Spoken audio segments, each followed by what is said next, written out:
हे बघायचं फिरवा. हा ठीक आहे, लक्षात आहे. बघा पाणी आहे. आपण व्याख्या पाहिली प्लावक बलाची. प्लावक बल म्हणजे काय? द्रवात बुडणाऱ्या वस्तूला वर ढकलणाऱ्या बलाला.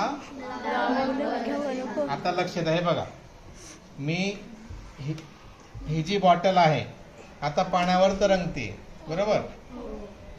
आपण काय पाहिलं, जी वस्तू पाण्यात बुडते त्याला वर जो ढकलतो त्याला म्हणायचं प्लावक बल. मग खरंच असतो का पाण्यात प्लावक बल? ते आपण बघू. मी याला आता मध्ये लोटतो पाण्यामध्ये. बघा बुडाली दिसते. आता मी हात काढतो, काय होतं बघा, आहे ना वरती, उसळी मारून वरती येते. हे बघा आता दाबलेली आहे, बल लावलेल्यामुळे ती खाली आहे. म्हणजे कोण ढकलतं खालून वरती? कोणता बल? का भूत असतो मध्ये? म्हणजे पाण्यामध्ये एक विशिष्ट प्रकारचा बल असतो, त्याला म्हणतात प्लावक बल. कळालं प्लावक बल कोण करते बघा, एकदा करून बघा मुलींनी. खरंच प्लावक बल आहे का पाण्यात, का मी जादू करतो? बघा उडी मारून वरती येतोय. आणखी कर.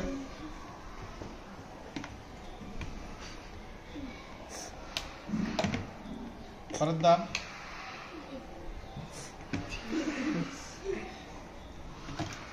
ठीक आहे. हा कितवा प्रयोग झाला? तिसरा. आता चौथा प्रयोग बघू आपण. खोलीनुसार दाब, द्रवाचा दाब वाढत जातो. खरंच वाढतो का?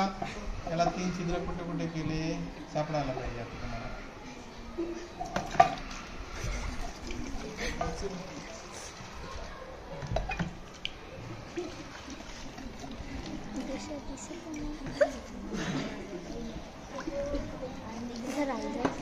कुठे रे छिद्र?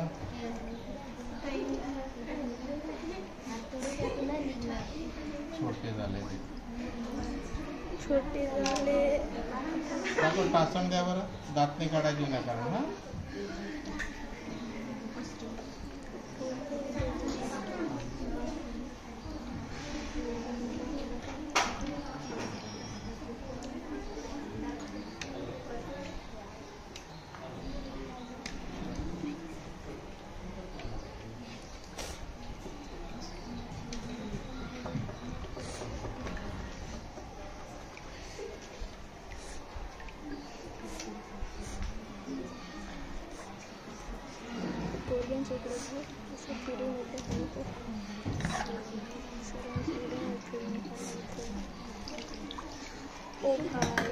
सरेंगत निघते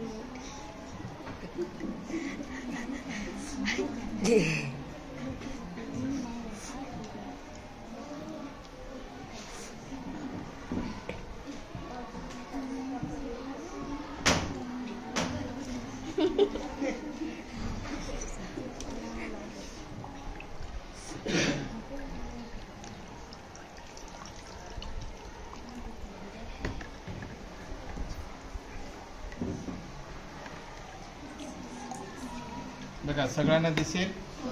द्रव्याचा दाब हा हा द्रवाचा दाब खोलीनुसार वाढतो. खोली म्हणजे जसं खाली जाणार तसं द्रवाचा दाब वाढणार. खरंच वाढतो का? बघा मी 3 छिद्र केलेले, एका खाली एक. मग कुठल्या छिद्रातून सर्वात पाणी लांब पडतं ते मला सांगायचं. सर्वात कमी कुठे? बघा आता मी सोडतोय. हा लक्षात आहे, दिसायला पाहिजे सगळ्यांना. बघा सगळ्यात खालचा, त्याच्यानंतर त्याच्या वरचा, आणि वरचा बघा त्यांच्या मध्येच पडतोय, बरोबर. याचा अर्थ काय? याचा अर्थ जिथं खोली जास्त तिथे दाब जास्त पडतो, बरोबर. म्हणून बघा पाण्यात जास्त खोल जायचं नाही, ते पाण्याचा दाब जास्त असतो. आणि या कारणामुळे जे धरण असतं, धरणाची खालची भिंत भक्कम बांधलेली असते, कारण ते पाण्याचा दाब जास्त असतो. धरण फुटू नये कारण की खाली दाब जास्त असल्यामुळे ते फुटू नये म्हणून ते भिंत भक्कम केलेली असते. ठीक आहे. म्हणजे हे आपण काय शिकलो? दाबानुसार जशी खोली जाणार तसा दाब जास्त पडतो. हे त्याचं उदाहरण दिसतं सगळ्यांना. बघा खालच्या छिद्रातून सगळ्यात जास्त पाणी पुढे, त्याच्या खाली 2 नंबर, वरचा जो आहे त्या अगदी मागे पडतं. म्हणजे वरती दाब कमी, त्याच्यापेक्षा इथं कमी नाही. सगळ्यात जास्त कुठे? सगळ्यात खालच्या याला. ठीक आहे. म्हणजे खोलीनुसार दाब वाढत जातो हे या ठिकाणी सिद्ध होतं. किती वेळ चाललंय बघा, बारीक छिद्र असल्यामुळे सगळ्यांना दिसतंय ते. ओके, ठीक आहे. आणि आता एक प्रयोग आपला हा राहील तिकडे, आर्किमिडीजचे तत्व. आता पुढचा पाठ एक छोटासा मुद्दा राहिला आपल्या पाठात. आर्किमिडीजचे तत्व म्हणजे काय? आपण एखाद्या टपात जर बसलो, एखाद्या टपात बसल्यानंतर त्यामधून पाणी आपोआप बाहेर पडतं. बघा मग हा आर्किमिडीजने काय सांगितलं, लक्ष द्या. समजा याला म्हणतात उत्सारण पात्र. याला इथं पाणी भरतो या टोकापर्यंत. आता पाणी सांडते का खाली? नाही सांडत.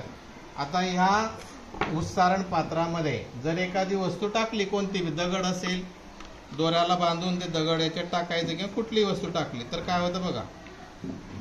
तुला बांधरे गुंडाळून दे.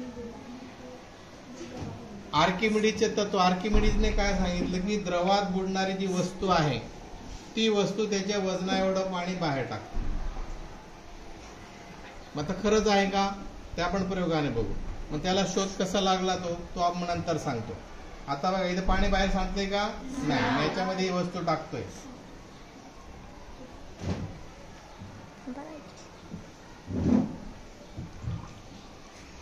पडलं पाणी? ठीक आहे. म्हणजे वस्तू काय आहे का, वस्तू पाण्यात बुडाली असता ती त्याच्या द्रवा एवढी, त्याच्या वस्तुमाना एवढे पाणी द्रव बाहेर टाकते. हा आर्किमिडीजचं तत्व आहे.